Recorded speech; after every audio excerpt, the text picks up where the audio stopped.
Twilight Zone, Season 2, Episode 12, Dust, is a powerful story about prejudice, forgiveness, and the danger of allowing fear and hatred to control your judgment. You see, this one takes place in the Wild Wild West, where, let's just say, if someone's accused of murder, the amount of evidence you really need to convict that person is astronomically low. They weren't able to do things like DNA tests back then, so there's a lot of people pointing their fingers at someone who might be innocent. So our main character is Luis Gallegos.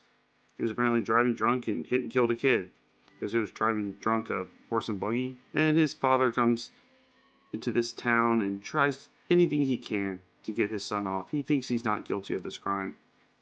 We're actually not sure if he's guilty of it or not. Village people say that he is, and he says that he's not. But there's a mysterious peddler who comes into town, and he's a bit of a scam artist, so he's able to scam Lewis's dad into giving him gold for this bag of magical powder that he tells him sprinkles across the crowd right before Lewis is about to be hanged. Then he will magically not be killed. Now we know this is a scam because the peddler, after receiving this payment, just puts regular dirt that's on the ground into this little bag and is laughing maniacally the entire time. His name is Peter Sykes, and he's played by Thomas Gomez, who was in Beneath the Planet of the Apes as the Minister, Ride the Pink Horse as Pancho, and in the movie Force of Evil as Leo Morse. And he's the best actor in this episode. He looks the part, he's overweight, he's sleazy, he has cracked teeth, and he just cackles at this idea that he was able to pull off this scam where he sells dirt to the father of the man who's about to be hanged. So this one starts out a bit slow, but once you get the appearance of Sykes and his maniacal cackling, it really starts picking up. It's another one written by Rod Serling. And he keeps you guessing, is this guy guilty? Is he not? Is this bag really going to work? After all, it's shown to be a scam, but we know it's the Twilight Zone. So we see a desperate scene where Luce's father is sprinkling the dust all along the crowd right before his son is about to be hanged, and everyone's laughing at him as he cries out that this is magic dust that's going to save his son.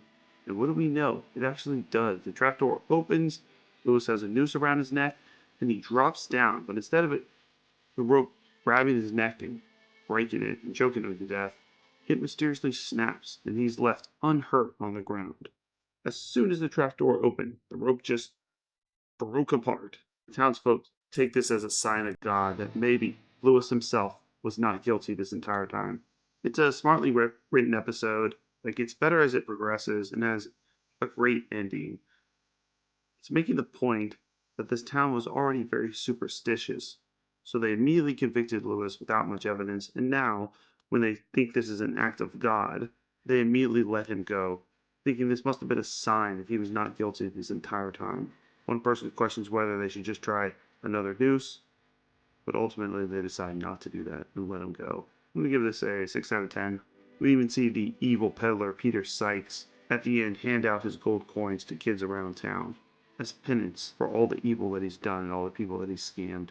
So is this happenstance, or did the magic powder actually work? It does seem like Rod Serling is hinting towards some type of god force in this one. Mentioned many times that this rope was extremely strong, was tested many times, and the way that it snapped was completely unrealistic, almost like someone put a saw right in between the rope and frayed every edge. So it wasn't so much the magic powder that saved him, it was a force beyond that. And because it doesn't spell everything out, it makes this episode more rewatchable. I might watch it a second time and come to a different conclusion. That maybe Sykes really was a magic peddler this entire time. It was just plain dumb. So this episode reminds us all that hatred can blind people. When we hate someone, we often stop seeing them as a person. First part of this episode is people going to Lewis's jail cell and just insulting him. There's no reason they should be visiting him. His jail cell is facing outside. So people can just come off and tell him off and tell him he's a terrible person. The episode Dust asks us to look again. Behind every label is a human being. Behind every accusation is a person with a story. And in the end, the real magic is not the mysterious powder. The real magic is the possibility that people can change their minds. The main character Lewis was played by John A. Alonzo, who after 1969 went behind the camera and became a cinematographer. He was in 2 episodes of Wild Wild West in the 60s, 1 episode of Alfred Hitchcock Hour, Gentleman Caller, but then he decided to be a cinematographer for some huge movies like Roman Polanski's Chinatown, Star Trek Generations, Vanishing Point, and that's where he continued the rest of his career. Except episode 13, Back There, where the professor from Gilligan's Island tries to stop the Abraham Lincoln assassination. And check out our playlist for the other series we've covered. Thank you.